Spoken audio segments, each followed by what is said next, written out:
So impact, though, it may not be the number one. So how did it switch to the number one for you? Well, I guess I do want to preface by saying I think one thing that's kind of can be a little bit weird about this new generation, whatever it is, Gen Z, is I've realized interviewing hundreds or however many thousands maybe of college students, people are almost like afraid to talk about money, in my opinion, like this new generation. And I think that's kind of weird because money is important. And I think one thing that forms my worldview a lot is my faith. You know, when money is the main priority, I think that there's a misalignment there for me because I think that has a lot to do with pride and why you want a lot of money. I think you might need to check the motive there. But when it's impact and then money, I think when I'm laying on my deathbed, I'm not going to take my money with me. So I want to have impacted as many people as I can, you know, and actually made a difference because at the end of the day, no one cares how much money you make. And hopefully I'm always going to be making good money. I don't think I'll ever be struggling, Lord willing. And it's hard. It's like tough to reevaluate that because it does feel really good to have your ego stroked. And it feels really good to be making a ton of money and being the best at something and getting a lot of recognition. And all of those things are great. And that's not who I want to be. So who do you want to be? It's a great question. Yeah, I think I want to be known as someone who is, again, my faith is probably the most important thing to me. So I want to be someone who's faithful and who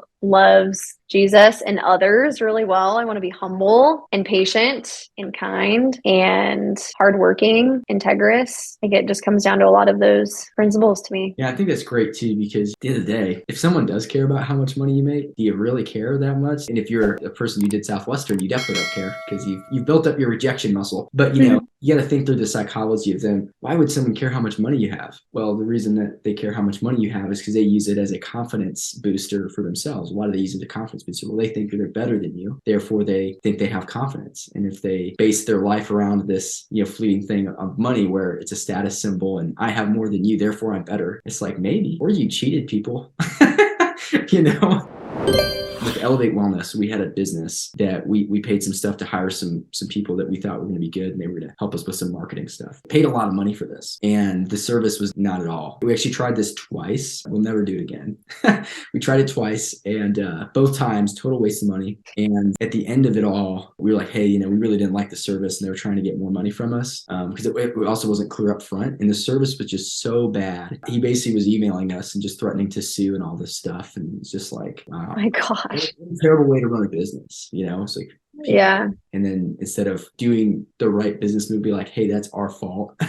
Here, just keep the extra or whatever, because we'd already paid him like 90% at that point or whatever it was. And he was just so rude about it. He just didn't handle it well. It seemed like it was totally about the money for him because they didn't check in after a couple months. They didn't check in at all with us. It was just crazy. Wow. I see stuff like that, and it's like, well, okay. There's people who's in it for the money, and there's people who do it for the people. I think there's pros and cons to both, and I think you kind of just being in the middle, like sometimes you've got to have that boundary of like, well, I really can't give you the money back for that thing. But a lot of times, if you just do the right thing, where it's like, well, they're just upset. Let's go, just ease that over. People talk about that kind of stuff, for example. Right. And that long-term, play is like Amazon will just return your stuff. That you don't even have to have a real reason. Just as long as you return it, they're fine. Right. And for that guy, it was like, never going to talk to that guy probably again. Overhype it and oversell it. And if I were to get super rich off that, I just feel like I would feel awful.